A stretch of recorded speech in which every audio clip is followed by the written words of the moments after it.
नमोस्तु भगवान। महाराज जी, प्रत्येक के जीवन में 4 अवस्थाएं रहती हैं, बचपन, युवावस्था, प्रौढ़ावस्था और वृद्धावस्था। हर अवस्था की एक अपनी सोच होती है, एक अलग चैलेंजेस होते हैं। इसमें एक अवस्था आती है 50 से 55 साल के व्यक्ति की, जो एक मुख्य ज़िंदगी जी चुका होता है, लेकिन उसके सोच में, उसके विचार में बड़ा परिवर्तन आता है।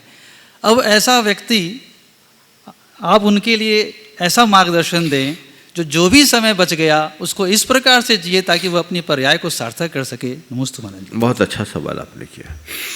देखिए, आपके सवाल को मैं थोड़ा सा मोड़ता हूँ और ये कहूँगा कि संपूर्ण जीवन चक्र कैसा होना चाहिए।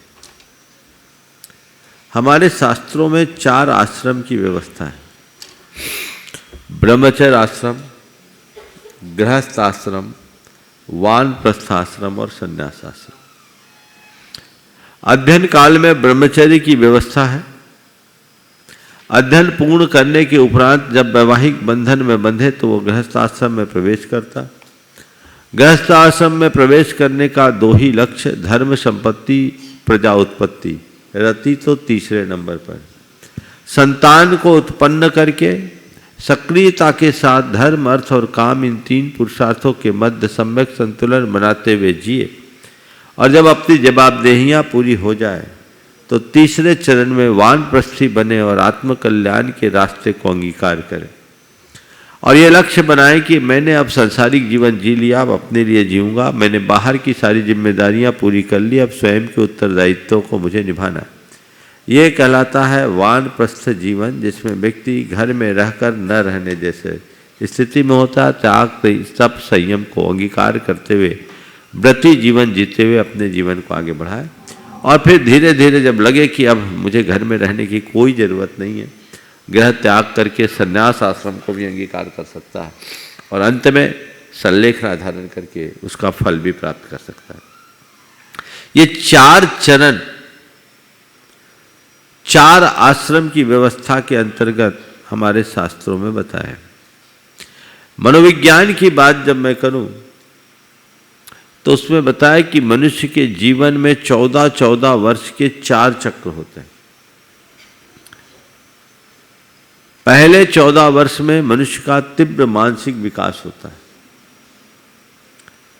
मानसिक विकास के संदर्भ में कहा गया कि जब तक मनुष्य के हृदय में यौन विकार नहीं होते तब तक वो बहुत तेजी से मानसिक विकास करता है। पहले भारत में 14 वर्ष था, अमेरिका में 12 वर्ष। अब ये धीरे से घटकर भारत में भी 12 और 11 वर्ष आ गया है। ये बहुत गंभीर चिंता का विषय। उसके बाद के 14 वर्षों में उसका पल्लवन होता है। 28 से 42 वर्ष की स्थिति में उसकी तीव्र जीवेशना होती है। 42 से 56 तक जीवेशना मंद होना शुरू हो जाती है और 56 के बाद मृत्यु ऐशना प्रारंभ हो जाती है। ऐसी व्याख्या विवेचक करते हैं। अर्थात पहले 2 चरण तो हुए विकास के, उसे हम अगर अपने आश्रम व्यवस्था के हिसाब से करें तो ब्रह्मचर्य आश्रम जीवन के विकास का बहुत बड़ा आश्रम। विवाह से पूर्व ब्रह्मचर्य का पालन, 25-28 वर्ष तक ब्रह्मचर्य का कट्टरता से, दृढ़ता से पालन करके वैवाहिक के बंधन में बढ़े। कम से कम 22-25 साल तक ब्रह्मचर्य रखे और फिर वो आगे बढ़े। इसके उपरांत जो गृहस्थी में प्रवेश करने वाला है 28 से 42 साल का, इस उम्र में पूर्ण तत्परता के साथ वह जुटे और जुटता भी है। दुनिया के जितने भी लोग हैं जिनने अपनी पहचान बनाई है अंतर्राष्ट्रीय स्तर पर, वे सब वे ही लोग हैं जो लगभग 35 साल की उम्र के आसपास अपनी पहचान बनाने वाले, स्थापित होने वाले सारे संसार में। इस समय तीव्र जीवेशना होती, काम करने की अदम इच्छा, लगन, निष्ठा, ऊर्जा और उत्साह इस उम्र में बहुत तेजी से होती। फिर 42 से 56 में धीरे धीरे लगता है कि बस जो मुझे करना था कर लिया, कम होना शुरू होता है। 56 वर्ष की उम्र के बाद जीवेशना खत्म होती है, मृत्यु एशना शुरू हो जाती है। लोगों को लगने लगता है अब तो हम रिटायरमेंट की ओर है। उसका उत्साह कुछ अपेक्षाकृत मंद होने लगता है और प्रकृति भी आपके शरीर पर मार करती है। कितना भी अप टू डेट रहने की कोशिश कीजिए, आपके शरीर पर बुढ़ापे के लक्षण आए बिना नहीं रहते हैं क्या नहीं? और एक सिद्धांत की बात आप सबसे कर रहा हूं, बहुत अच्छा सवाल आपने उपस्थित किया। हमारा ये जो शरीर विकसित होता है ये केवल खाने पीने से नहीं होता। धौला में ऐसा आया कि 3 प्रकार की कृतियां होती, संघातन कृति, परिसातन कृति और संघातन परिसातन कृति। ये टेक्निकल शब्द है। संघातन यानी संग्रह, परिसातन यानी झड़ना और संघातन परिसातन यानी संग्रह और झड़ना दोनों।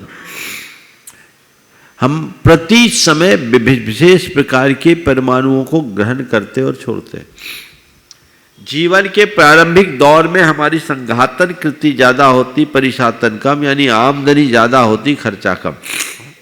इसलिए एक एज तक हमारे शरीर की, बुद्धि की ग्रोथ बहुत तेज होती कि नहीं होती?